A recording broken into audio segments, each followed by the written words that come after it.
El Catecismo Romano, en los párrafos 1030 al 1032, enseña que una persona puede morir en la gracia de Dios, tener asegurada la salvación y aún así necesitar una purificación después de la muerte. Esa afirmación choca de frente con Hebreos 10:14. Por una sola ofrenda, Cristo hizo perfectos para siempre a los santificados. Aquí no se discute si el creyente debe vivir en santidad. La Biblia manda santidad. Lo que se discute es otra cosa. Si la sangre de Cristo limpia completamente al creyente, o si después de morir todavía queda una deuda que debe purgarse. La doctrina del purgatorio responde que queda algo pendiente. El Evangelio responde que Cristo lo pagó todo. Hebreos 10 no dice que Cristo comenzó la purificación para que otro proceso la terminara. Dice que entró una vez para siempre, ofreció un solo sacrificio por los pecados y se sentó a la diestra de Dios. Sentarse significa obra consumada, no trabajo pendiente en otra etapa después de la muerte.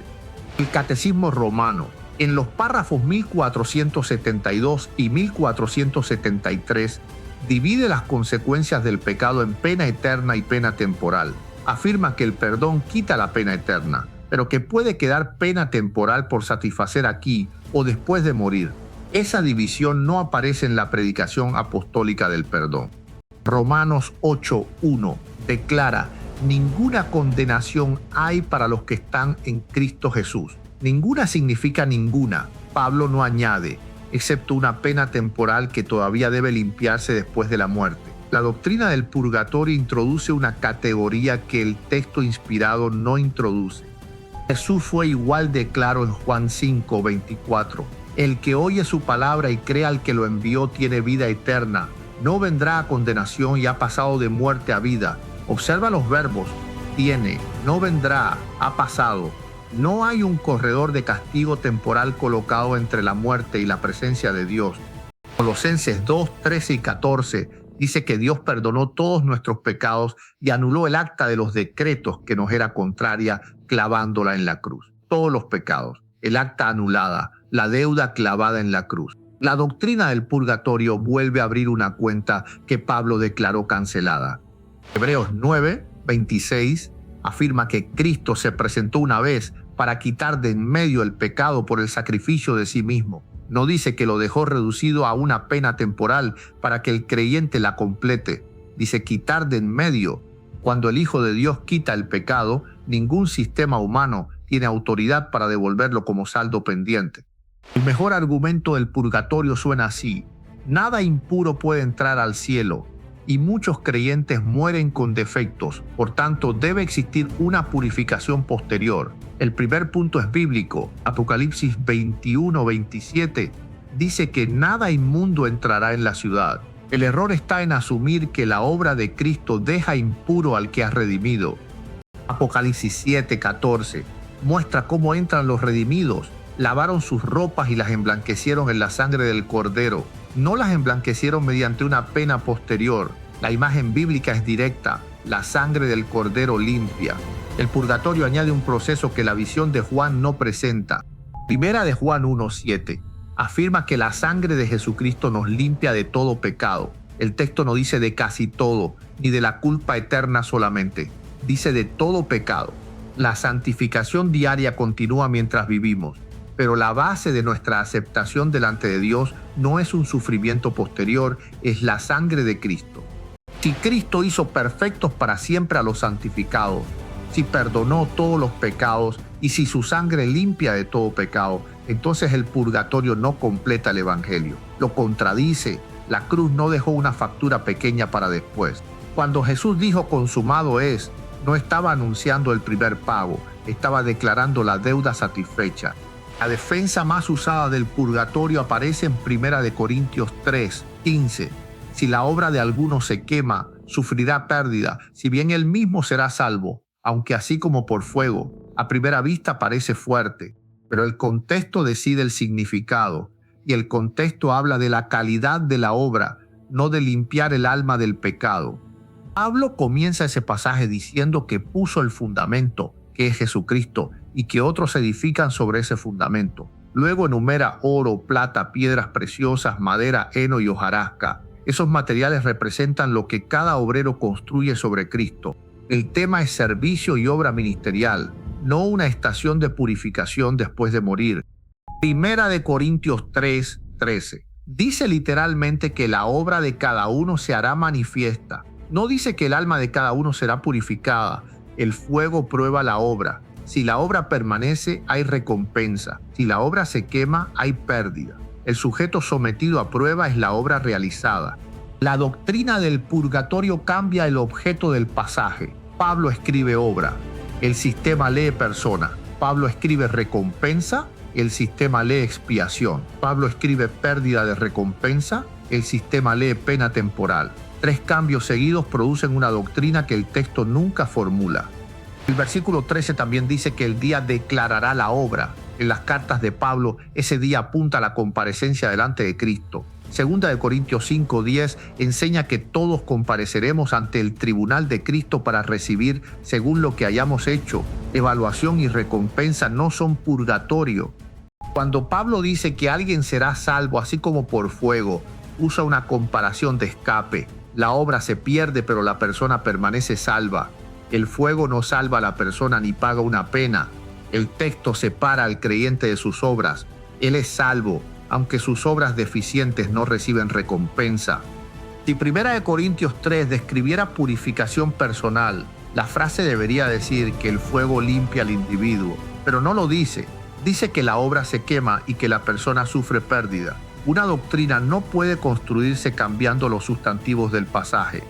Además, en el mismo capítulo, Pablo está corrigiendo divisiones en Corinto. Uno decía ser de Pablo y otro de Apolos. Él presenta a los ministros como servidores y colaboradores de Dios. El pasaje nace de un problema de liderazgo, orgullo y calidad del servicio. El purgatorio no aparece en la pregunta que Pablo está respondiendo.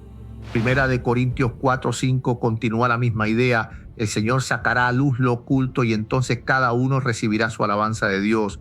Pablo mira hacia la evaluación de motivos y obras. Una vez más, el resultado descrito es alabanza o pérdida, no una purificación penal de almas salvadas.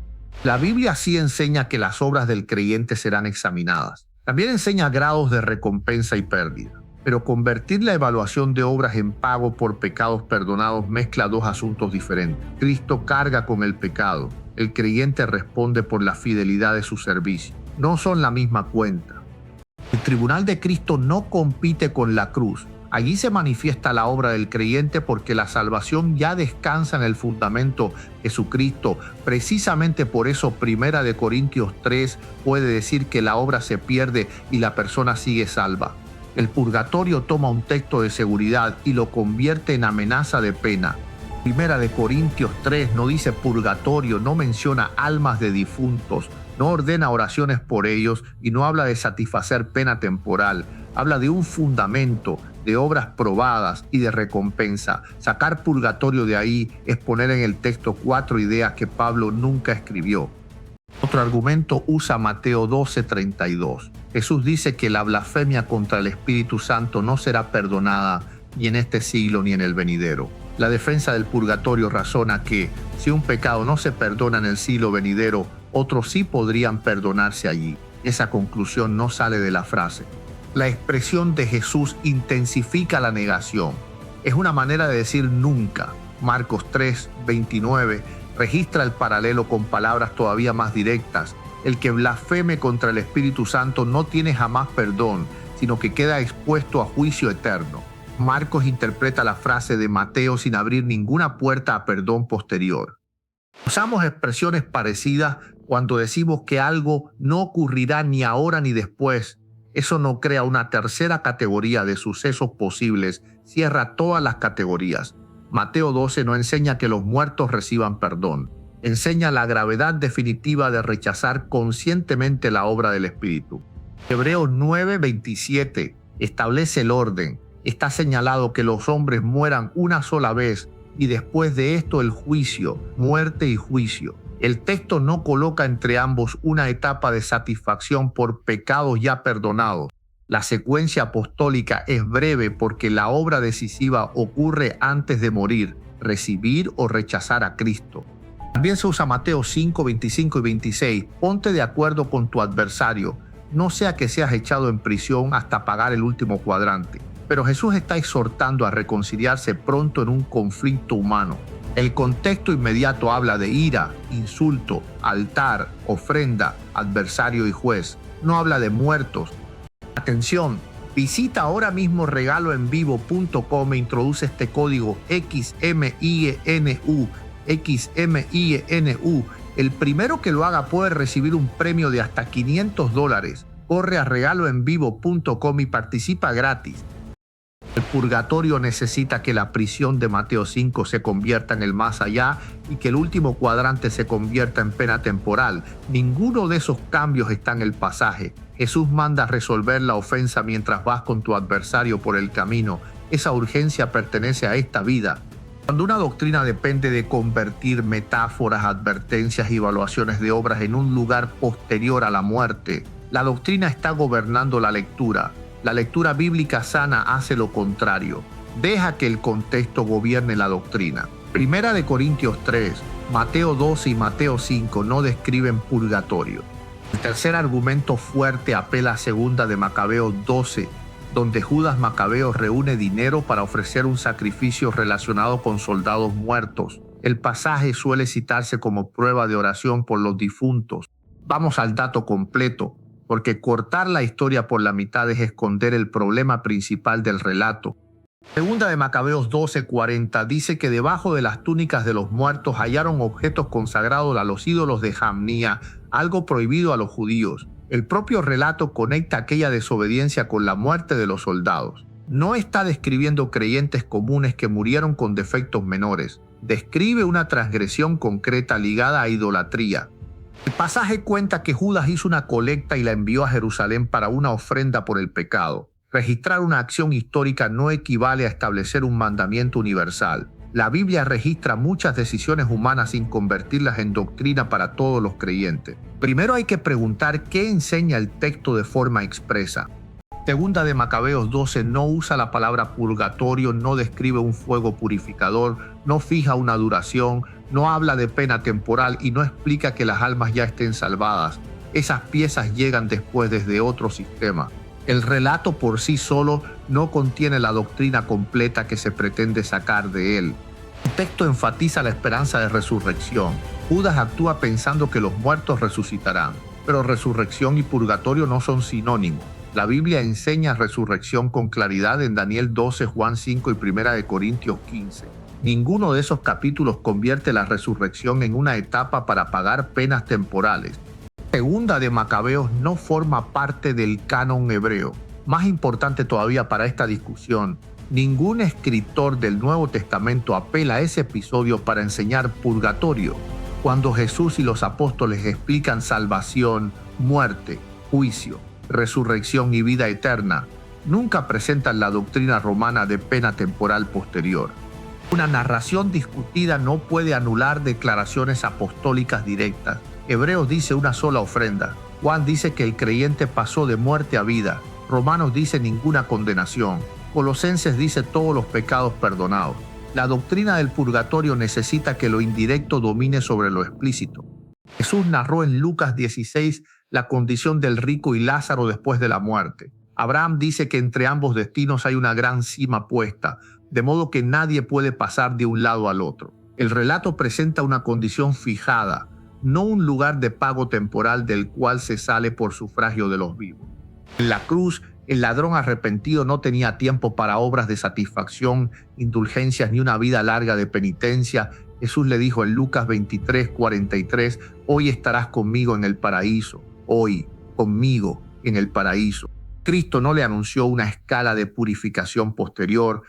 Pablo expresa la misma esperanza en Filipenses 1:23, partir y estar con Cristo, lo cual es muchísimo mejor. No dice partir, sufrir una pena temporal y después estar con Cristo. Para el apóstol, la muerte del creyente abre la presencia de Cristo porque la justicia que lo recibe no es la suya, sino la de Cristo.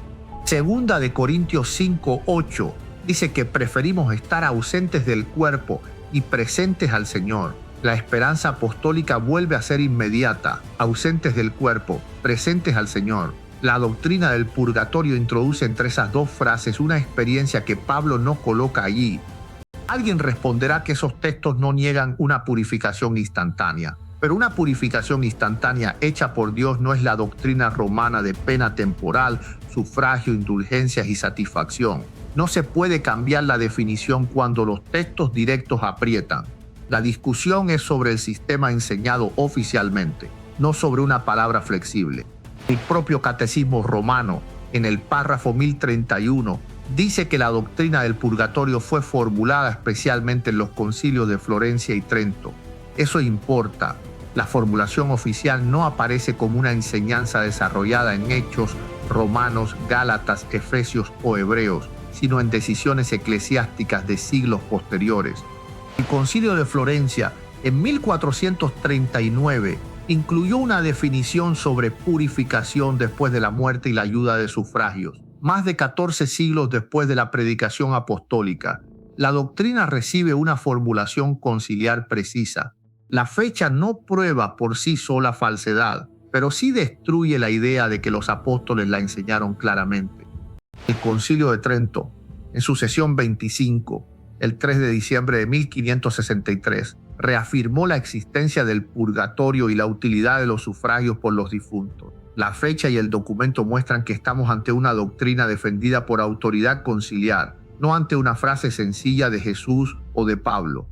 El problema de autoridad queda expuesto cuando el texto bíblico no presenta el sistema. Roma apela a tradición y concilios para sostenerlo, pero una autoridad posterior no puede añadir una pena que los apóstoles no predicaron. Gálatas 1:8 advierte contra cualquier mensaje que altere el evangelio recibido. El Catecismo Romano, en el párrafo 1032, recomienda oración por los muertos y menciona limosnas, indulgencias y obras de penitencia en favor de ellos. Ese conjunto va mucho más allá de decir que Dios perfecciona al creyente. Crea una relación entre las acciones de los vivos y la condición posterior de los difuntos. En el párrafo 1471, el Catecismo define la indulgencia como remisión ante Dios de la pena temporal debida por pecados cuya culpa ya fue perdonada. Escucha la lógica: culpa perdonada, pero pena todavía debida. El Nuevo Testamento nunca predica el perdón de esa manera partida. El párrafo 1472 añade que todo pecado, incluso venial, requiere una purificación que puede ocurrir en la tierra o después de la muerte en el purgatorio. La doctrina no se limita a una imagen espiritual, afirma una consecuencia pendiente que debe resolverse mediante purificación posterior. El párrafo 1473 afirma que el perdón del pecado y la restauración de la comunión con Dios quitan la pena eterna, pero dejan pena temporal. Ahí está el centro del problema. La Escritura no presenta a Dios perdonando la culpa y conservando una factura espiritual para cobrarla después. Colosenses 2 no divide el acta en dos partes. Pablo dice que Dios la anuló y la quitó de en medio clavándola en la cruz. Una deuda clavada en la cruz no queda circulando como pena temporal. La imagen apostólica es cancelación, no refinanciamiento religioso. Hebreos 10:18 remata el asunto. Donde hay remisión de estos, no hay más ofrenda por el pecado. El sistema de sufragios y misas por los difuntos afirma acciones religiosas vinculadas a su purificación. Hebreos dirige la mirada a una ofrenda suficiente que no necesita repetición ni complemento. Juan 19:30 registra las últimas palabras de Jesús antes de entregar el Espíritu. Consumado es. El verbo expresa cumplimiento. Jesús terminó la obra que el Padre le dio. La doctrina del purgatorio trata la salvación como si la cruz hubiera resuelto la pena eterna, pero hubiera dejado otra pena activa. Isaías 53:5 anunció que el castigo de nuestra paz fue sobre el siervo. Primera de Pedro 2:24 dice que Cristo llevó nuestros pecados en su cuerpo sobre el madero. La carga penal recae sobre Cristo. Trasladar una parte de esa satisfacción al creyente después de morir reduce el alcance de la sustitución. Primera de Pedro 3:18 declara que Cristo padeció una sola vez por los pecados, el justo por los injustos, para llevarnos a Dios. Una vez por los pecados, para llevarnos a Dios. La secuencia está completa. El purgatorio inserta otra experiencia penal entre el sufrimiento de Cristo y nuestra llegada a Dios. Romanos 5:9 dice que, estando ya justificados en su sangre, por él seremos salvos de la ira. La justificación no es una promesa de que quizá la cuenta cierre después, es un veredicto presente basado en la sangre de Cristo. El creyente no llega a la muerte con una condena reducida, llega justificado. Atención, visita ahora mismo regaloenvivo.com e introduce este código BVCWL. BVCWL. El primero que lo haga puede recibir un premio de hasta $500. Corre a regaloenvivo.com y participa gratis. Romanos 5:1 añade, justificados por la fe, tenemos paz para con Dios por medio de nuestro Señor Jesucristo. Paz con Dios no significa que Dios todavía exige una pena espiritual después de la muerte. Significa que la enemistad terminó y el creyente permanece aceptado por la obra de Cristo. Tito 2:14 dice que Cristo se dio a sí mismo para redimirnos de toda iniquidad y purificar para sí un pueblo propio. La purificación bíblica nace de su entrega y produce una vida celosa de buenas obras. No nace de una pena posterior pagada por el difunto con ayuda religiosa de terceros. La doctrina del purgatorio intenta responder a una pregunta legítima. ¿Cómo entra al cielo un creyente que todavía no alcanzó perfección práctica? La respuesta bíblica distingue justificación y santificación. La justificación es el veredicto completo de Dios en Cristo. La santificación es la obra de Dios en nosotros durante la vida. Efesios 5:25 al 27 muestra a Cristo santificando y limpiando a su iglesia para presentársela gloriosa, sin mancha. El sujeto que limpia es Cristo. La meta la garantiza Cristo. El texto no entrega esa tarea a un sistema de pena temporal después de la muerte. Hebreos 12 enseña disciplina para los hijos de Dios. Esa disciplina ocurre en la vida, produce fruto apacible de justicia en quienes han sido ejercitados por ella. La doctrina romana toma las consecuencias y la formación presentes y las prolonga como pena después de morir. El capítulo no hace ese movimiento. Dios puede permitir consecuencias temporales del pecado en esta vida. David fue perdonado y aún enfrentó consecuencias familiares y políticas, pero consecuencia histórica no equivale a una deuda expiatoria después de la muerte. La cruz trata con culpa delante de Dios. La disciplina forma al hijo vivo. Primera de Corintios 6:11 habla a creyentes con un pasado manchado y declara: ya han sido lavados, ya han sido santificados, ya han sido justificados en el nombre del Señor Jesús y por el Espíritu de Dios. Pablo no dice que esperan ser lavados plenamente después de morir. Habla de una acción recibida. Apocalipsis 1:5 presenta a Jesucristo como quien nos amó y nos lavó de nuestros pecados con su sangre. El agente vuelve a ser Cristo. El medio vuelve a ser su sangre. El purgatorio cambia el medio. De sangre suficiente a pena temporal. Ese cambio no viene del texto.